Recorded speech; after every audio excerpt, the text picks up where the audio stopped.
I'm Steven, 28 years old, and I've been with the company for 5 years now.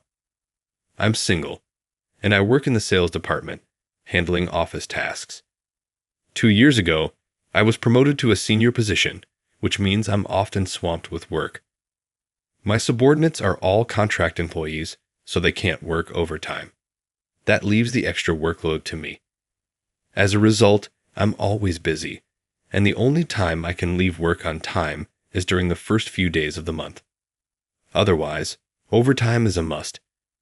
There have even been times, especially at the end of the month or quarter, when I've had to pull all-nighters. I live in a rental apartment about an hour away from the downtown office in the suburbs. I chose this place because I prefer waking up to the sound of birds chirping rather than the noise of cars. It was a choice I made, prioritizing my living environment over convenience. Still, there are times, especially after a long day, when I wish I could get home quicker. Today was one of those late nights. It took me an hour just to get to the nearest station. The streets were almost empty at this hour, but I noticed a couple arguing among the sparse crowd. The woman broke free from the man gripping her bag and ran away, with the man seemingly chasing after her. I watched them absent-mindedly, thinking they were probably having a heated quarrel. Not in the mood to cook, I stopped by my usual supermarket and grabbed a discounted deli and a half-priced beer. As I walked home from the bright station square, the street lamps' white lights felt like runway lights guiding me home. I pushed my exhausted body forward, but suddenly, I noticed a woman staggering ahead of me. She was walking unsteadily, and I wondered if she was drunk. I hesitated between keeping my distance and overtaking her, but she was moving so slowly that I decided to pass by. As I got closer, I noticed her appearance. She was stumbling, dragging her left foot, and her clothes were covered in mud, especially on the left side. Her shoulder-length hair was disheveled, and she was barefoot. It was a bizarre sight. I thought about saying something, but before I could, she collapsed to her knees. Startled, I instinctively caught her as she fell and called out, "Are you okay?" She seemed unconscious, but she was breathing. I couldn't just leave her there, but I also knew I shouldn't move her. Unsure of what to do, I called out for help. "Is anyone there? Someone, please. We need an ambulance." Despite the late hour, a few residents who heard my voice came out, looking on with curious faces. A woman in her nightwear approached me and asked if the woman was my girlfriend. "No, I don't know her." She was walking ahead of me and suddenly collapsed. "Can someone please call an ambulance?" I said. A man, who seemed to be the woman's husband, said he would make the call and went back inside. Meanwhile, the woman who had approached me kept staring. "Aren't you the guy who always buys half-price Dellas at the supermarket?" she asked. Yes, that's me. I bought one today too. I'm single, so," I replied, feeling a bit awkward. As we were talking, I heard the sound of a siren in the distance. The ambulance arrived quickly, and the paramedics assessed the woman's condition before taking her into the ambulance. Then, one of the paramedics asked if there was anyone who could accompany her to the hospital. Everyone looked at me. Me? Really? I thought, but I was the only one who could explain the situation, so I got into the ambulance and ended up going to the hospital with her. When we arrived, I explained the situation to the doctor.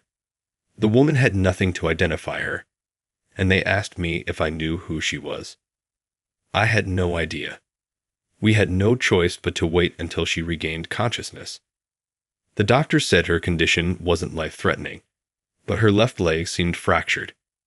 There wasn't much reason for me to stay, but the police would get involved later, and I'd be questioned again. So, I left my contact information and decided to go home. Since I was far from home, I called a taxi, which turned out to be a costly expense. When I finally got home and changed, a wave of fatigue hit me. Knowing I had work the next day, I heated up some deli food, took a shower, opened a beer, and ate quickly before getting into bed. Just as I was about to relax, the phone rang. It was the police. I'd explained the situation to them. just as I had at the hospital, saying I didn't know the woman or her identity. They understood for now, but said they'd contact me again later. By the time I hung up, it was past 2 a.m. What a long day. I forced my eyes shut, trying to sleep, but I could hardly rest. The next day, I miraculously found a seat on the train to work and managed to get a little sleep. It was a relief. Blending into the usual crowd, I headed to work. The day seemed like any other, as if yesterday's incident had never happened. It's amazing how such a significant personal event can have no impact on the world. With that thought, I arrived at the office and greeted everyone with a forced good morning. After the morning meeting, I started my usual work. Another day of the same old routine began, or so I thought. After finishing the task, I looked around and noticed that my boss, Tom, and the section chief, Ken, weren't at their desks. Did a sudden meeting start? Eventually, Tom returned, but instead of going to his desk, he came straight to mine. Why? I wondered, and then he suddenly patted me on the shoulder. My heart sank. Was this the shoulder pat that signals you're fired? But then, surprisingly, Tom smiled. Ken, who had arrived later, was also smiling. Jess, what's this about? I asked nervously, trying to smile back. Tom continued with a grin. Actually, we got a call from the president of our client company, Mr. Smith. He said you helped his daughter last night. That woman was President Smith's daughter. I was shocked. I had just called an ambulance for a woman who had collapsed near my home the night before. I briefly explained this to Tom. This afternoon, President Smith is coming to meet our President Williams, Tom said. He wants you to be there too, so please make yourself available. I'm counting on you. Yes, I understand. The situation seemed to be getting more serious. What's going to happen to me? As scheduled, President Williams returned in the afternoon, and soon after, President Smith arrived at our office, escorted by Tom and Ken. I headed to the president's office. Excuse me, I've brought Stephen from the sales department, Tom said. Oh, I've been waiting, came President Williams' voice from inside the room. I started to feel nervous. Tom opened the door, and we entered the president's office. Sitting on the guest sofa, facing President Williams, was President Smith, with a woman beside him who seemed to be his wife.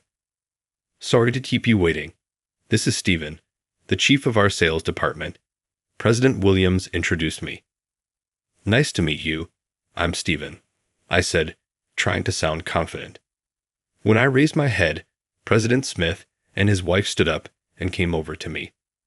So, you're Stephen. I'm Smith, and this is my wife. She wanted to meet you too, President Smith said. Thank you so much for helping our daughter yesterday, Stephen. We really appreciate it, President Smith said, firmly grasping my right hand with both of his and shaking it vigorously. His wife nodded politely and smiled. Let's sit down and talk over some coffee, President Williams suggested, and they returned to their seats. Stephen, the discussion from here on is about a private matter of President Smith, so I'd like it to be off the record. Is that okay? President Williams looked at me meaningfully. Is it all right for me to be privy to such a discussion? I wondered. President Smith continued, I went to the police today about yesterday's incident, and they said we needed your cooperation. So I have the approval of our president here. Understood. If I can help, I'm at your service, I replied. Thank you, and sorry for the inconvenience, President Smith said, thanking me again. Shortly after the secretary brought in coffee, she left, and I waited nervously for President Smith to start talking. After taking a sip of his coffee, he began, Actually, my daughter Stella is a 21-year-old university student. Recently, she started experiencing stalking. I was shocked by this unexpected revelation. I remembered seeing Stella yesterday. Our home is in the suburbs, and her university is in this city. It turns out President Smith's home was quite close to mine. She's in her third year now and has been busy with late-night returns due to being on the festival committee, President Smith continued, sighing as he took another sip of coffee. She hasn't been coming home for a few days. We checked with all her close friends and relatives, but she was nowhere to be found. We were about to file a missing person report with the police yesterday if she didn't return. President Smith placed his hand on his wife's shoulder. Then, yesterday, we got a call from Central Hospital saying that our daughter was brought in by ambulance. We rushed to the hospital immediately. When we got there, she was asleep under anesthesia. Seeing her in bandages and in pain, I couldn't stop my tears. President Smith wiped his eyes, and his wife also brought out a handkerchief. After calming down, he said, "Her doctor at the hospital showed us your business card, Stephen, and told us you were the one who helped our daughter and brought her to the hospital. Seeing it was an employee from your company, I was surprised. I had to call your president first thing this morning to talk about you. I just had to express my gratitude in person. My daughter also wants to thank you." President Williams, who was also present, looked at me. "That's the situation, Stephen. As a company and personally, I owe a debt to President Smith. I want you to help him out as much as you can. I'm asking you to." The president then looked at Tom and Ken and said, "I'd like to assign Stephen exclusively to this matter for a while. Can anyone in the sales department take over his current tasks?"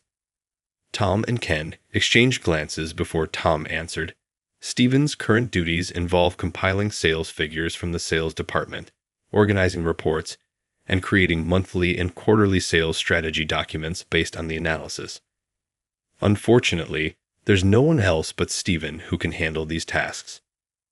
"I see," the president said. "So you both have experience with these tasks from your time as chiefs?" he asked Tom with a smile. "Well, in my time, we didn't have computers," Tom replied. "That's right. Ken was the chief until 2 years ago, so he should be more than capable," he added. "That's true, but I'm already swamped with my current role as section chief," Ken said, sounding desperate. "I see," the president said. "Then it's a presidential order. From today, Stephen will be appointed as the chief secretary to the president. I will be his direct superior. Tom and Ken, please take over Stephen's current tasks." President Williams looked at me and said, "I'm sorry for the sudden change, Stephen. You're free to come to the office or work from home.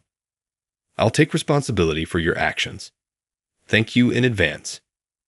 "Yes, I accept with gratitude," I responded, still unsure of what was happening, but determined to manage somehow.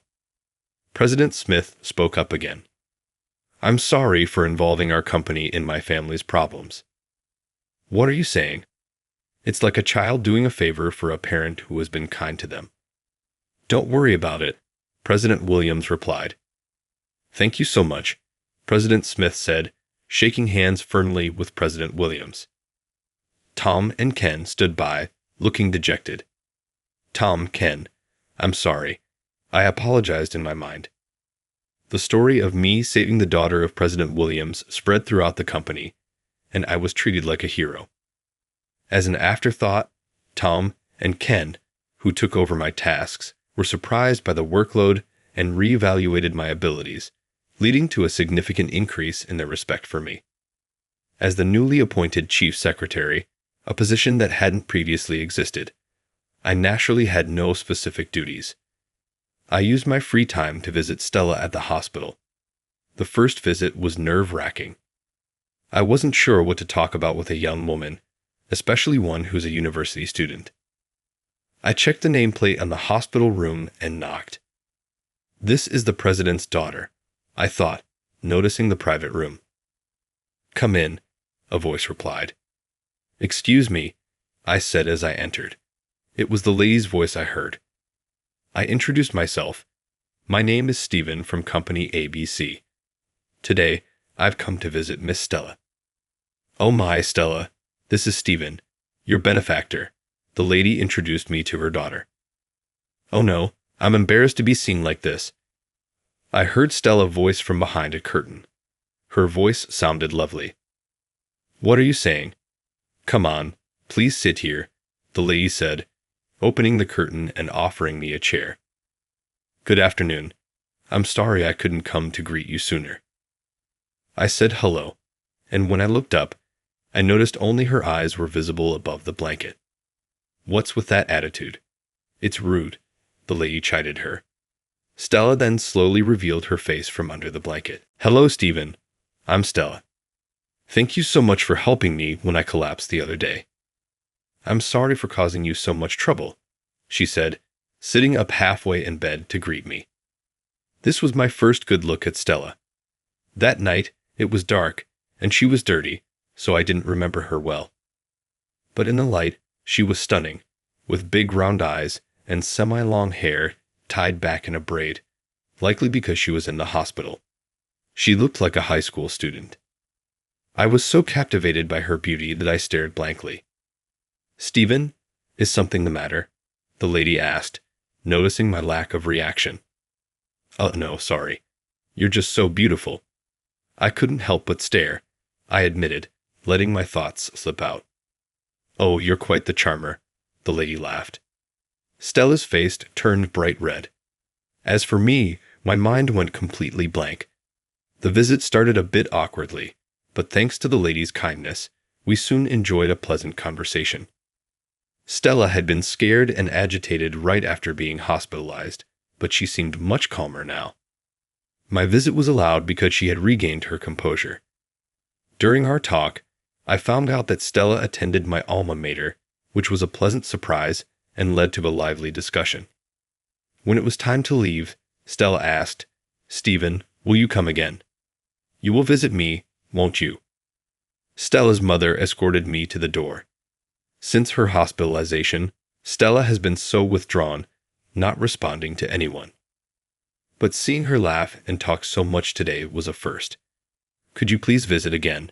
She asked. Of course. Stella is my junior at university after all. I will definitely visit again. Please take care, I replied.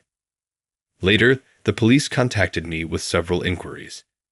They asked if I had noticed any suspicious individuals nearby. That reminded me of the couple arguing at the station, which I mentioned to them. The officer seemed interested, suggesting the couple might be related to the case. According to the police, Stella dreaded being stalked on her way home, so she stayed at an internet cafe. Exhausted and feeling helpless, she decided to return home. On the train, she encountered her stalker and fled from the station, but the stalker pursued her. Panicked, she ran into a dark area and wildly dashed through a field's bushes. Eventually, she fell into an irrigation channel and injured herself, losing her bag in the process. The irrigation channel provided a hiding spot, allowing her to escape. After hiding for a while, she thought it was safe to return home. Disoriented and in pain from her injuries, she walked aimlessly until she lost consciousness. Fortunately, Stella's recovery went well, and she was soon able to leave the hospital for home care. This meant my next visit would be to her house. Her home was the residence of Mr. Smith, the president of the company. When I offered to visit, I was invited to dinner instead. The prospect of visiting her home felt far more daunting than going to the hospital, but with determination, I went. Welcome. We've prepared dinner for you, so please stay and eat with us. The lady of the house greeted me with a smile. Thank you for having me. I'll gladly accept your kind offer today, I replied, comforted by her warmth. The president's house was impressively large and overwhelming. I was led to a spacious living room with hardwood floors, which seemed to be the heart of the house. Stella appeared in a wheelchair. It's been a while, she greeted. Stella, I'm sorry for not visiting sooner, I apologized. She had returned to her semi-long hairstyle, which I thought suited her age better and looked quite cute. President Smith was at home and emerged from the back. Hi, Stephen. Thanks for coming on your day off. Oh, President Smith, thank you for inviting me to dinner today. I will take you at your word, I said. Well, it's my wife's cooking, so please enjoy. And since it's a day off and we're informal, Please don't call me President. It doesn't feel like a break, he requested. Then how should I address you? I wondered aloud. Well, Dad would be nice, he jokingly hinted, his face turning red. No, that's a bit much. How about Kevin? I suggested. Well, that seems appropriate, he said, though he looked slightly disappointed. The dinner prepared by his wife was delicious. How do you like it? Is it to your taste? She asked. Everything was going great. The vegetable and chicken stew was exceptional. As a single guy, my meals are usually pretty dismal, so I couldn't help but feel envious of Kevin. I've got to say, this is delicious, I complimented. Oh, that's nice to hear, she replied, puffing her cheeks in mock annoyance. Neither my husband nor daughter ever say it's good. The vegetables are amazing, aren't they? My cousin grows them just over there, Kevin chimed in, slightly tipsy from his beer. I used to play at my aunt's place as a kid. It was always fun. Stella smiled too, clearly enjoying the meal. Sitting there with this happy family made me think about how special family really is. I need to find a wife soon. I blurted out, perhaps a bit too drunk. An awkward silence followed. Stella suddenly froze at my remark. Well, Stephen, let's have another drink. How about some wine I received recently? Kevin suggested, quickly changing the subject. After finishing his beer, he offered me more.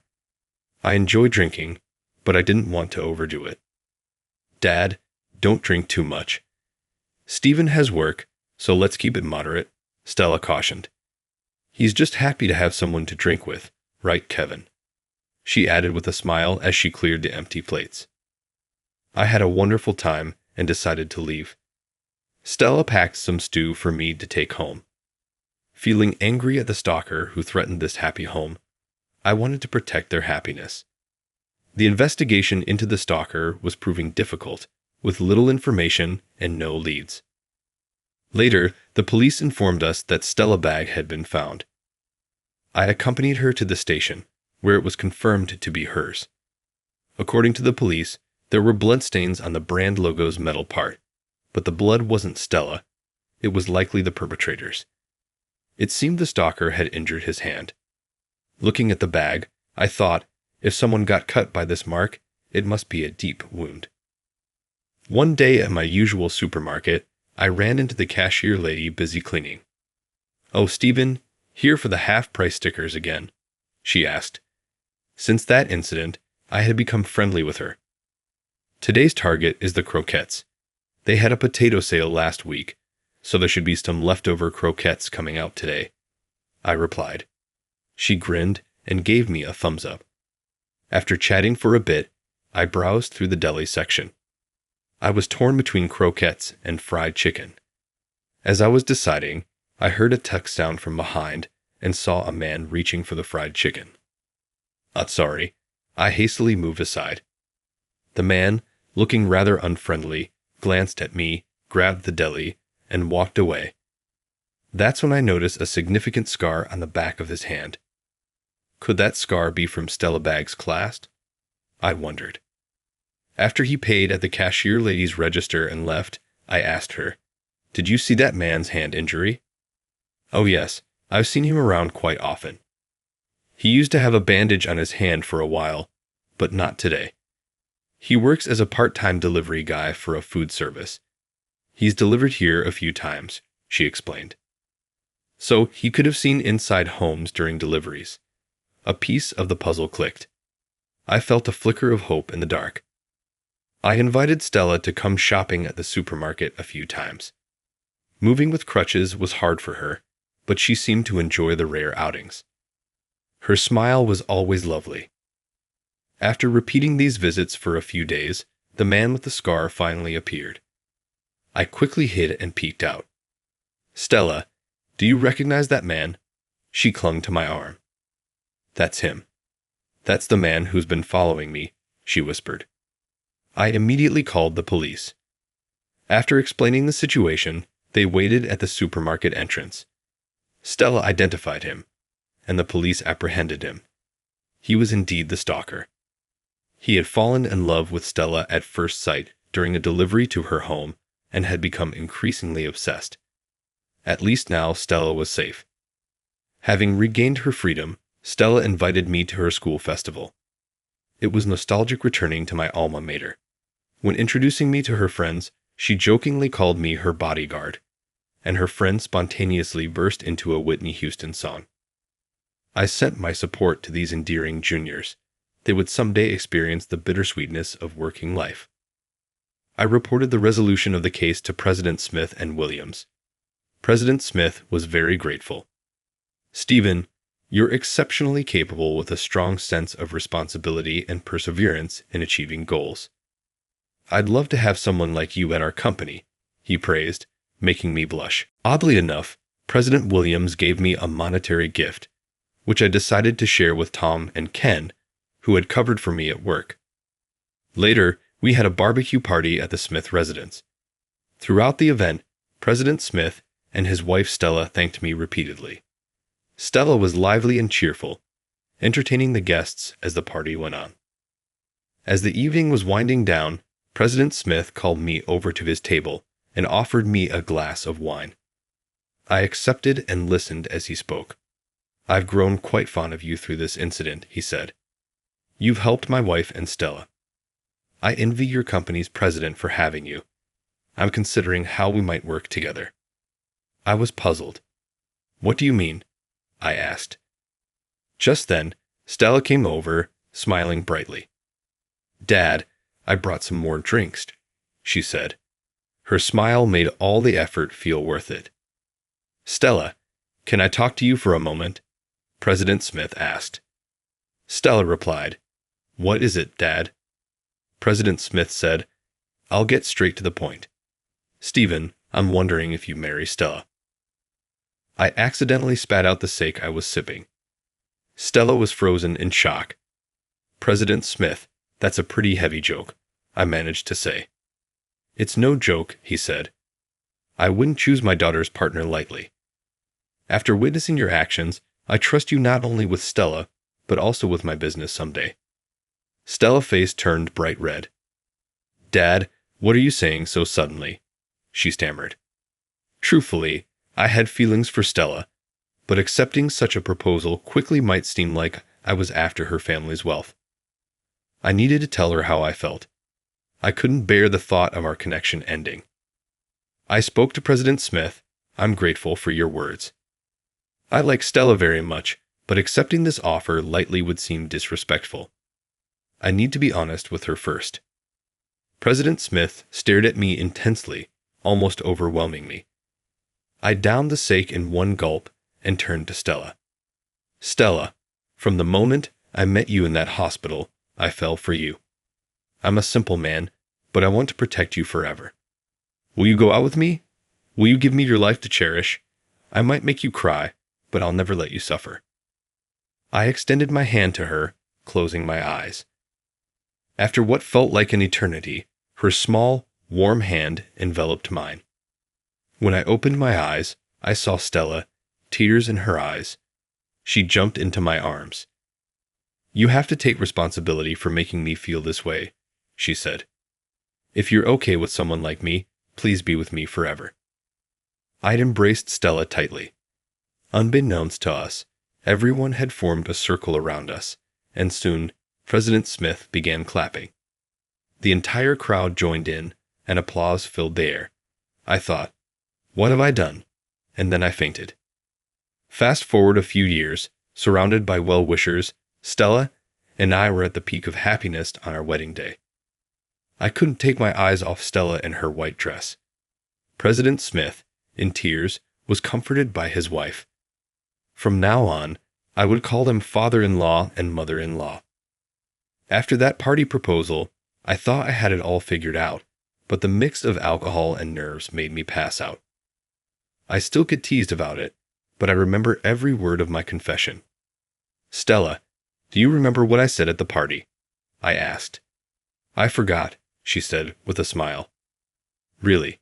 I asked. "So, I want you to say it again. I'll make sure you don't make any mistakes." Stella smiled, "Today the most beautiful I've ever seen. made me vow to protect her for the rest of my life.